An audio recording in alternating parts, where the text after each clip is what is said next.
Señor Rodríguez, su turno. Señor vicepresidente, en otra latitud geográfica, en otro parlamento, en otra coyuntura política, quizás que usted mismo en este contexto de crisis hubiera pedido a petición propia comparecer para explicar los cambios del Gobierno, hubiera sonado como una maniobra arriesgada, aventurera, incluso audaz. Pero francamente creo que en este momento no provoca ningún tipo de pasión, más allá de la teatralización y la escenificación, a veces obscena, que se produce en este Parlamento para, bueno, pues para intensificar las brechas políticas y clarificar los campos políticos. Yo creo que no va a haber mucha pasión en este debate, ni siquiera en los grupos de la oposición. Y no veo a ningún trabajador o trabajadora cogiendo el autobús, yendo al supermercado o cogiendo una llamada de telemarketing en este momento, pues con mucho interés en este debate. Y yo creo que eso tiene que ver con que parte de este debate y de la recomposición en su gobierno estaba amortizada, estaba muy adelantada. Creo que hay una evidente falta de oxígeno en su gobierno y en el partido que lo sostiene. Y es tal así que, de hecho, la secuencia de acontecimientos a mí me ha llamado un poco la atención, ¿no? Es decir, se pierden las primarias internas en el Partido Socialista, la oposición se echa encima a pedir cambios en el Gobierno y ustedes, en vez de controlar el tempo político, que es lo que, bueno, cuando uno muestra señales de fortaleza, controla el tiempo, va y conceden la recomposición del Gobierno. Entonces, yo creo que eso muestra una debilidad. Evidentemente, en otro momento, un Gobierno hubiera esperado a hacer dichos cambios, ¿no? Yo creo que esa falta de oxígeno tiene que ver no solo con una crisis interna del Partido Socialista, sino con una crisis de proyecto socialdemócrata. Yo creo que hay un evidente debate en el Partido Socialista, pero en la socialdemocracia europea, que no acaba de resolver en qué situación va a ocupar en el seno del contexto de la globalización, de una clase dominante que no está dispuesta ya a conceder nada, de una productividad que no crece, que no es verdad, no da para redistribución de rentas, para un nuevo contrato social y en este momento pues hay una desorientación enorme en las filas del Partido Socialista, tan enorme que, bueno, pues un Pedro Sánchez que acaba de ganar la discusión interna parecía con un giro a la izquierda y yo entiendo que mucho del sanchismo también en Andalucía no tiene que ver con un giro a la izquierda, sino en todas las organizaciones pues hay agravios, y la gente se suma a ciertos carros, pero ahora Pedro Sánchez nos quiere colocar a Ciudadanos en el bloque del cambio, ¿no? De nuevo, bueno, para eso quizás no habría que haber dirimido la contienda interna de esta manera, haber copiado el modelo andaluz y referirse a Podemos de otra manera. Pero yo lo que anuncio es que en un contexto de voracidad enorme de las clases dominantes, donde 8 fortunas mundiales tienen la mitad de la fortuna de la riqueza del mundo, igual que 3.600 millones de habitantes, que 3 fortunas de este país tienen igual que 30% más pobres. En ese contexto donde no va a haber redistribución, o hay un campo popular, hay unas nuevas fuerzas que son tan fieles a las clases trabajadoras como la derecha lo es a la patronal, o alguien se va a quedar en el medio pudriéndose sin oxígeno, y yo creo que ese es el debate del Partido Socialista en este momento.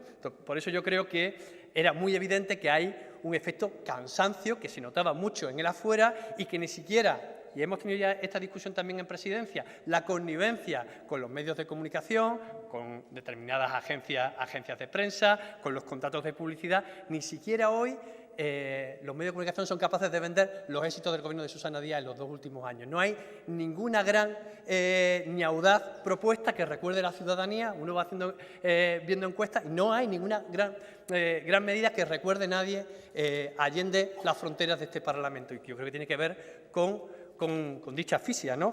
Además, es que esta asfixia en Andalucía es aún mayor, porque yo creo que el Partido Socialista de Andalucía tiene pues algunas características de socialdemocracia agotada que no las tiene el Partido Socialista estatal. ¿A qué me refiero? Yo creo que el Partido Socialista en este país fue no el artífice, pero sí el ejecutor, porque el artífice fueron las demandas populares y el movimiento obrero en concreto, pero fue el ejecutor de un estado del bienestar tardío y menguado.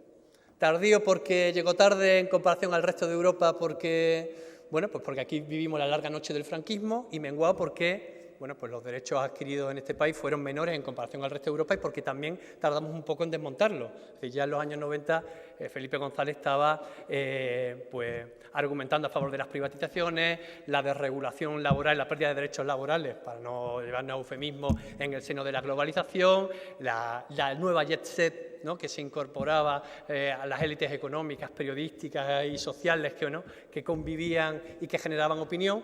Bueno, pero es que en Andalucía eso coincide con un partido que además ha tenido que construir toda una arquitectura institucional. Y cuando nosotros decimos que el PSOE de Andalucía es un partido de régimen, no lo hace uno con un intento de insultar. Es que es verdad que no solo ustedes han intentado identificar partido, Junta de Andalucía y Andalucía, sino que ustedes se han mimetizado con el conjunto de la Administración por este camino. Y claro, han generado tantos intereses por medio que hoy lo que caben son retoques cosméticos o maquillajes de gobierno, porque cambios estructurales serían imposibles sin abrir fisuras y laceraciones importantísimas en el seno de su partido. Porque, bueno, el conjunto de intereses y la mimetización es tan enorme entre partido y administración que es difícil un giro de 180 grados, se lo decía el señor Maillo antes. Bueno, ¿va a haber un cambio de rumbo? Es imposible, es imposible. Yo creo que lo único que puede haber es cambio de cara, algún tipo de propuesta, bueno, que pueda ser vendido, pero un giro de 180 grados en las políticas, un nuevo compromiso con las clases populares frente a la ofensiva de las clases dominantes, frente a las élites económicas de este país, no va a haber. Entonces, bueno, y me sorprende mucho que el balance sea tan positivo. Es decir, las estadísticas que usted ha lanzado de balance de gobierno andaluz, que parece, bueno, pues no reflejan la realidad. Es decir, evidentemente todos los gobiernos después de 35 años pues habrán avanzado algo, habrá habido algún tipo de modernización en sus ciudades, en sus pueblos, pero si hoy uno ve las estadísticas de índices de pobreza, hoy uno ve las tasas de desempleo, hoy mismo salió una estadística de las 15 ciudades con mayor desempleo, con mayor tasa de desempleo de este país,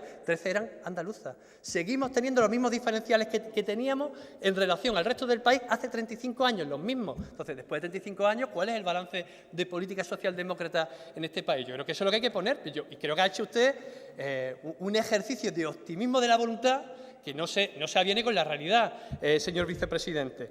Entonces, bueno, ¿a qué se pueden agarrar ustedes? Pues a los cambios de cara, que yo creo que todas las apuestas que hacían periodistas, amigos y demás, pues más o menos sabían cuáles iban a ser las caras que se iban a renovar. Curiosamente, ha nombrado usted como un éxito la formación. Bueno, se cambia el consejero de Empleo.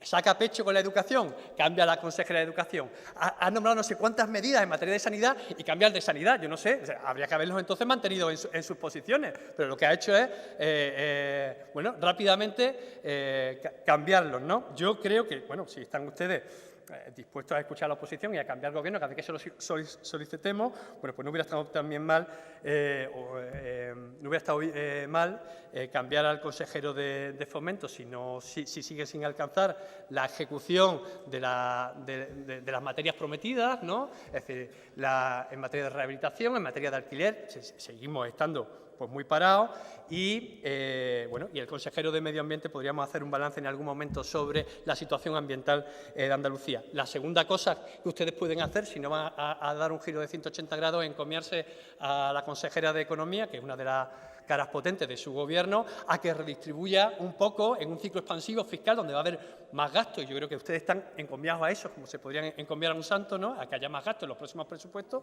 Bueno, pues para que de alguna manera empecemos a recuperar algunas cosas, pero le aseguro que eso tampoco va a funcionar. Es decir, la austeridad no solo ha dejado un programa desolador social y ambientalmente, es que lo que ha evidenciado es que venimos de una situación que no se arregla solo con más gasto público.